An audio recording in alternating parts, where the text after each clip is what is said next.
बिस्मिल्लाहिर्रहमानिर्रहीम। अस्सलाम वालेकुम नादरीन, आप यूट्यूब चैनल देख रहे हैं। मैं इमरान खान हूँ। देखिए, ये तो कंफर्म हो गया नादरीन के पाकिस्तान में जो हुकूमत बनाई जा रही है वो मुस्लिम लीग नून की और MQM की हुकूमत बनाई जा रही है। ये है वफाकी हुकूमत।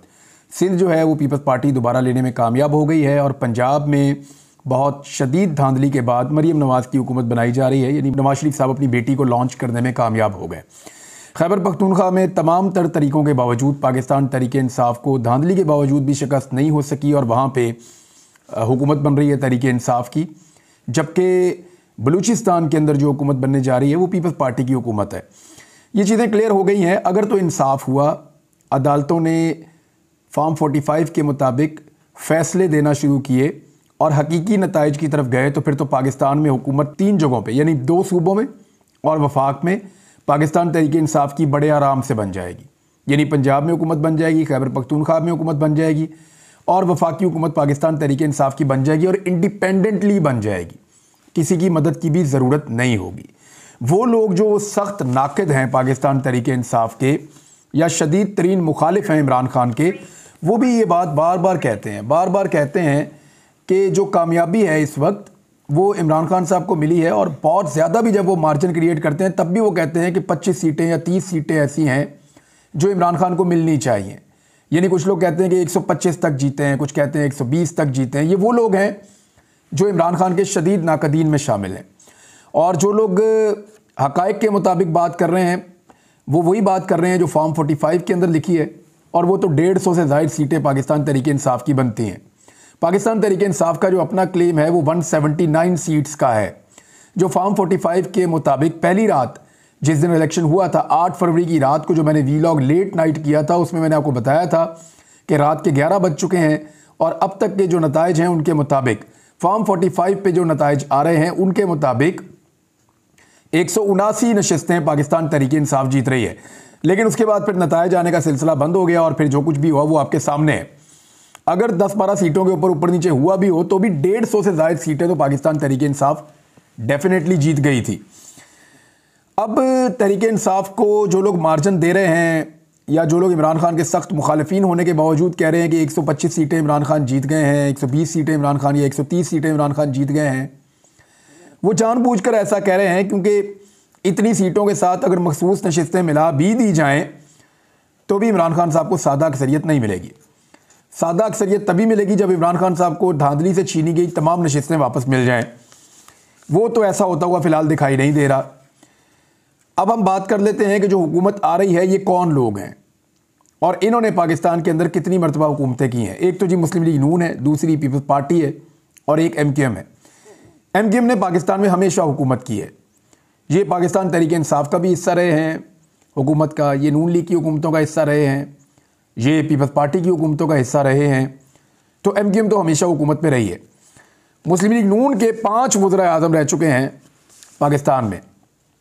पंजाब की वज़ारत आला जो है वो हमेशा से इनके पास रही है, सवाए इमरान खान साहब के दौरे हुकूमत के 3-3.5 साल छोड़कर। हमेशा से ये पंजाब के ऊपर विराजमान रहे हैं। एक तो मुस्लिम लीग नून 5 मरतबा वज़ीर-ए-आज़म और पंजाब पे हमेशा से कंट्रोल। दूसरी पाकिस्तान पीपल्स पार्टी 4 वज़ीर-ए-आज़म इनके बन चुके हैं और सिंध के ऊपर मुकम्मल कंट्रोल इनके पास है बड़े लंबे अरसे से। तीसरा जो था वो डिक्टेटर्स थे।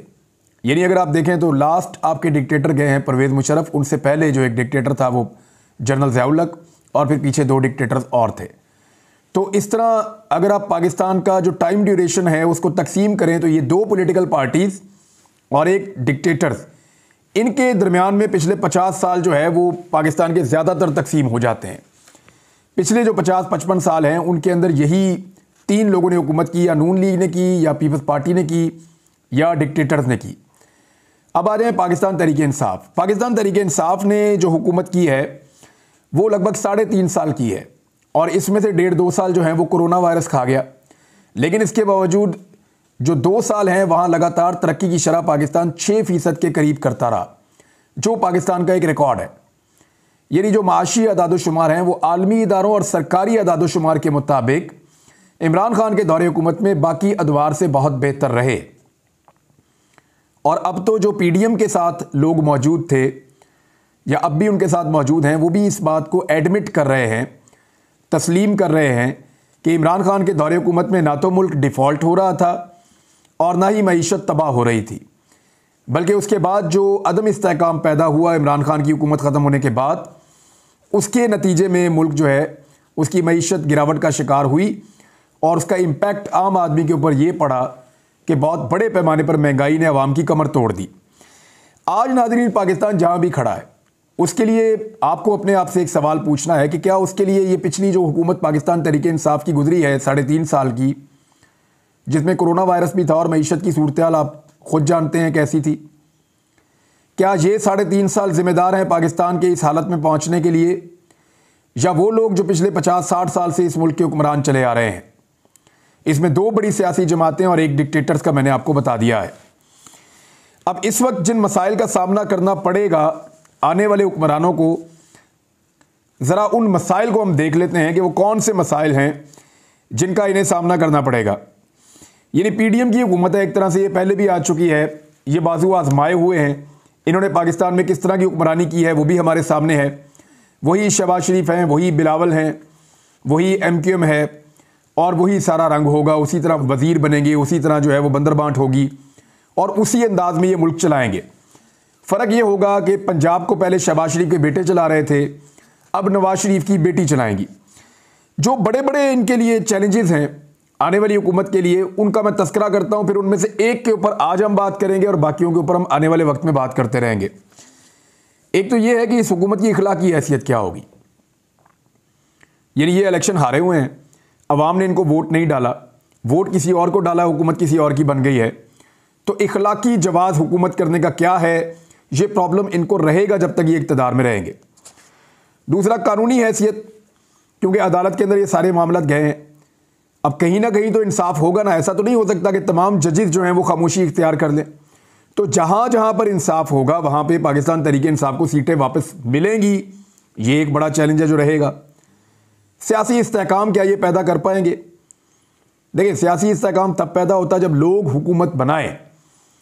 जब हुकूमत लोगों की मंशा और मर्जी के खिलाफ बनी तो सियासी इस्तेहकाम कैसे पैदा होगा? ये आलमी इदारे भी बार बार कह रहे हैं कि मुल्क में सियासी इस्तेहकाम एक ख्वाब बन जाएगा मौजूदा इंतखाबात की सूरत हाल के बाद। जो बेचैनी अवाम के अंदर है, जो अवाम के अंदर अदम एतमाद है, क्या उसका खात्मा हो पाएगा? ये एक बहुत बड़ा चैलेंज है इस हुकूमत के लिए। लॉ एंड ऑर्डर, दहशतगर्दी के बढ़ते हुए वाक़यात और जिस किस्म की सूरत हाल पाकिस्तान में लॉ एंड ऑर्डर की है, क्या उसको ये निपटा पाएंगे, ठीक कर पाएंगे? एक बड़ा चैलेंज है और सूबाई हुकूमतों के लिए ज़्यादा बड़ा चैलेंज है। पाकिस्तान ने बहुत मुश्किल हालात देखे हैं और उनमें से पाकिस्तान निकला है और अभी फिर ये चैलेंज हमारे सर पर खड़ा है, ये एक बड़ा चैलेंज होगा। महंगाई और सब्सिडीज़ का मामला, पाकिस्तानियों को जो है वो सब्सिडीज़ की ज़रूरत है, गरीब आवाम को, कमज़ोर तबकात को, लेकिन IMF के प्रोग्राम्स इसकी इजाज़त नहीं देते और महंगाई जो है वो बढ़ती चली जा रही है। इस पर आप बात कर लेते हैं कि मईशत की बहाली कैसे हो सकती है पाकिस्तान के अंदर। पाकिस्तान की हुकूमत को जो सबसे बड़ा चैलेंज है वो मईशत की बहाली का है और इसमें जो सबसे बड़ा चैलेंज है वो ये है कि कर्ज़ों की अदायगी, यानी पाकिस्तान ने कर्ज़े वापस कैसे करने हैं, ये है सबसे बड़ा सवाल। पाकिस्तान ने इस वक्त जो कर्ज़े अदा करने हैं ना दुनिया के, और इंटरनल और एक्सटर्नल, यानी अंदरूनी कर्ज़े और बैरूनी कर्ज़े। कुछ कर्ज़े ऐसे होते हैं जो पाकिस्तान अंदरूनी बैंकों से लेता है, कुछ ऐसे होते हैं जो बैरूनी दुनिया से लेता है। तो वो जितने कर्ज़े लेके पाकिस्तान ने हुकूमत चलाई है या कारोबारी हुकूमत चलाया है, उन कर्ज़ों को वापस भी तो करना है ना। तो अब वापस करने से पहले आपको देखना पड़ेगा कि पाकिस्तान के ऊपर टोटल कितना कर्ज वाजिबुल अदा है। ये फिगर्स मैं आपके सामने रखने वाला हूं। कर्जों पर जो सूद की अदायगी है ना, सिर्फ वो GDP के लिहाज से इस वक्त मुल्क की बुलंद तरीन सतह पे है। GDP कहते हैं नाज़रीन एक मुल्क पूरे साल में जो कुछ भी पैदा करता है, चाहे वो सर्विसेज हैं, चाहे वो प्रोडक्शन है, चाहे वो कोई चीज़ पैदा करता है, चाहे वो पैदावार है, खेत है, फसल है, जो कुछ भी वो पैदा करता है एक साल के अंदर मुल्क, जो टोटल इनकम होती है, जो कुछ भी वो प्रोड्यूस करता है उसको GDP कहते हैं। अब जो GDP के लिहाज से कर्ज़ों की अदायगी है, उसके ऊपर जो सूद पड़ रहा है पाकिस्तान को, उसकी अदायगी इस वक्त बुलंद तरीन सतह पे है। इतनी बुलंद माजी में कभी नहीं थी। और ये मैं नहीं कह रहा, ये ब्लूमबर्ग की रिपोर्ट कह रही है। ये एक अमरीकी इदारा है ब्लूमबर्ग, और वो रेटिंग्स के ऊपर काम करता है, मईशत के ऊपर उसके बड़े मुस्तनद आर्टिकल्स होते हैं और उनकी रिसर्च होती है। वो ये कह रहा है कि पाकिस्तान के अंदर जो सियासी अदम इस्तेहकाम है उसके खदशात मौजूदा इंतखाबात के बाद काफ़ी बढ़ गए हैं और इससे मुल्की मईशत मुतासिर हो जाएगी। और अगर मुल्की मईशत मुतासिर हुई मज़ीद तो फिर पाकिस्तान कर्ज़े वापस नहीं कर पाएगा। 31 दिसंबर 2023 तक जो स्टेट बैंक ऑफ पाकिस्तान की तफसीलात हैं वो क्या बताती हैं कर्ज़ों के बारे में, वो ये बताती हैं कि 65,199 अरब रुपए का अंदरूनी और बैरूनी कर्जा पाकिस्तान ने देना है। 65,199 अरब रुपए का कर्जा पाकिस्तान ने देना है। गुज़िश्ता जो साल गुजरा है पाकिस्तान का, इसमें जो पाकिस्तान ने कर्ज हासिल किया है वो 14,000 अरब रुपए का है। ये 27% बनता है टोटल कर्ज का। यानी एक साल के अंदर पाकिस्तान ने जो कर्ज हासिल किया वो 14,000 अरब रुपए है। ये 2023 की मैं आपको बात बता रहा हूं, ब्लूमबर्ग की रिपोर्ट है। पाकिस्तान का जो अंदरूनी कर्जा है, जो अंदरूनी बैंकों से हमने लिया हुआ है, पाकिस्तान की इंटरनली जो सिस्टम है उसमें से जो पैसा हमने निकाला हुआ है, अंदरूनी कर्जा 42,588 अरब रुपए है। 42,588 अरब रुपए है। और बैरूनी कर्जा 22,601 अरब रुपए है। अगर डॉलरों में आप इसको देखें तो पाकिस्तान के ऊपर जो टोटल कर्जा बनता है वो 131 अरब डॉलर्स बनता है। आपको याद है 1 अरब डॉलर के लिए, 2 अरब डॉलर के लिए पाकिस्तान कैसे कैसे पाकिस्तान जो है वो कोशिशें करता रहा है। सऊदी अरब की, यूएई की, जो आलमी तथा कमर्शियल बैंक्स हैं उनकी, चाइना की, अमेरिका की, हमें कितने पापड़ बेलने पड़ते हैं 1 से 1.5 अरब, 2 अरब, 3 अरब तक जाने के लिए। इतना कर्जा हासिल करने के लिए हमें कितने पापड़ बेलने पड़ते हैं। तो टोटल कर्जा जो पाकिस्तान का पूरा हुजम है वो डॉलरों के अंदर 131 अरब डॉलर्स है। पाकिस्तान को 30 जून 2024 तक 10 अरब डॉलर का कर्जा वापस करना है। अब आप फर्ज कर लीजिए कि इसमें आधा पैसा रूल ओवर हो जाए, यानी आधा तो फिर भी आपको वापस करना पड़ेगा। तो 5 अरब डॉलर तो पाकिस्तान को डेफिनेटली वापस करना पड़ेगा जून 2024 के इख्तिताम तक, यानी जून के आखिर तक इस साल 5 अरब डॉलर कम से कम पाकिस्तान को वापस करना पड़ेगा, वरना पाकिस्तान को 10 अरब डॉलर वापस करने हैं। 5 अरब डॉलर का आप अंदाजा कर लीजिए अगर वो रूल ओवर हो जाए तो। अब आप आ जाए, पाकिस्तान ये पैसा वापस कहां से करेगा? हमारे पास जो स्टेट बैंक के पास टोटल ज़खायर मौजूद है वो 8 अरब डॉलर्स के हैं। 8 अरब डॉलर्स के, ये कुछ भी नहीं है, कुछ भी नहीं है। आपको मैं डाटा निकाल के बताऊंगा कि इस वक्त बांग्लादेश कहां खड़ा है, इंडिया कहां खड़ा है, हमारे आसपास के जितने ममालिक हैं वो कहां खड़े हैं और पाकिस्तान कहां खड़ा है। 8 अरब डॉलर के टोटल हमारे पास ज़र मुबादला के ज़खायर हैं पाकिस्तान में। ये बहुत कम पैसा है। 5 अरब डॉलर अगर आप दे भी देंगे कर्जे की वापसी, फिर आप टैक्स कलेक्शन भी करते रहेंगे, तो दरामदार जो चीज़ें पाकिस्तान बाहर से मंगवाता है, पाकिस्तान का इन्हिसार दुनिया भर से चीज़ें मंगाने के ऊपर है, तो जो चीज़ें हम बाहर से मंगाते हैं उनका पैसा भी तो देना है, तो उसके लिए भी आपको अदायगियाँ करनी होंगी, वो पैसे भी आपको चाहिए। टाटा इंडिया की एक बहुत बड़ी कंपनी है, उसने जो अपना डाटा जारी किया है, उस डाटा के मुताबिक जो टाटा कंपनी है उसके जो एसेट्स हैं या टाटा कंपनी की जो इनकम है या जो उनके पास पैसा है वो पाकिस्तान के टोटल जीडीपी से बढ़ गया है। यानी पूरा पाकिस्तान मिलकर, ये 24 करोड़ का मुल्क है, ये सब पाकिस्तान मिलकर इतना नहीं कमा पाता जितनी अकेली टाटा कंपनी जो है वो पैसा प्रोड्यूस कर रही है। ये जी पाकिस्तान की सूरत-ए-हाल हो गई है। अब क्या ये सारी सूरत-ए-हाल 3-3.5 साल में इमरान खान ने की है, जिसके 2 साल कोरोना वायरस खा गया? देखें, अगर जिम्मेदार हैं तो वही लोग हैं ना जो यहां पे हुकूमतों में रहे, या तो वो डिक्टेटर्स हैं जो रहे हुकूमतों में, या फिर वो पॉलिटिकल पार्टीज हैं जो रही हुकूमतों में। तो यहां पे तो पीपल्स पार्टी, पीएमएल-एन और डिक्टेटर्स, ये 3 ही नाम आते हैं, और एक चौथा नाम आता है एमक्यूएम का, जो हर हुकूमत का हिस्सा रहती है। यानी कुछ ना कुछ करके वो कुछ सीटें जीतकर हर हुकूमत के अंदर अपना हिस्सा बना लेती है। अब पाकिस्तान पीपल्स पार्टी और पीएमएल-एन, अगर दोनों का आप मंशूर पढ़ें और उसको आप देखें तो उन दोनों के मंशूर में कर्जों के मसले को हल करने के लिए कोई भी पायेदार तजावीज़ मौजूद नहीं है।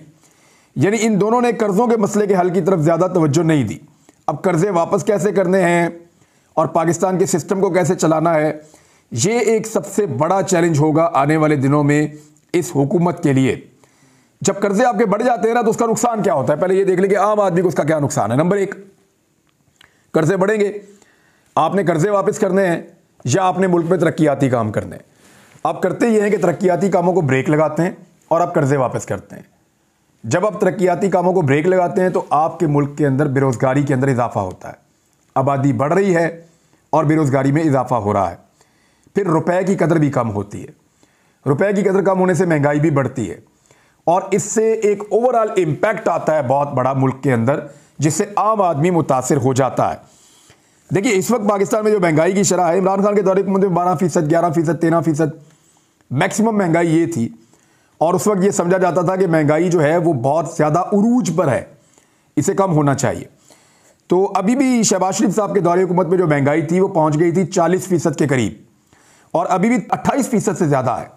इस वक्त भी पाकिस्तान में जो महंगाई है वो 28% से ज़्यादा है। तो आने वाली हुकूमत के लिए सबसे बड़ा चैलेंज जो है वो मईशत है।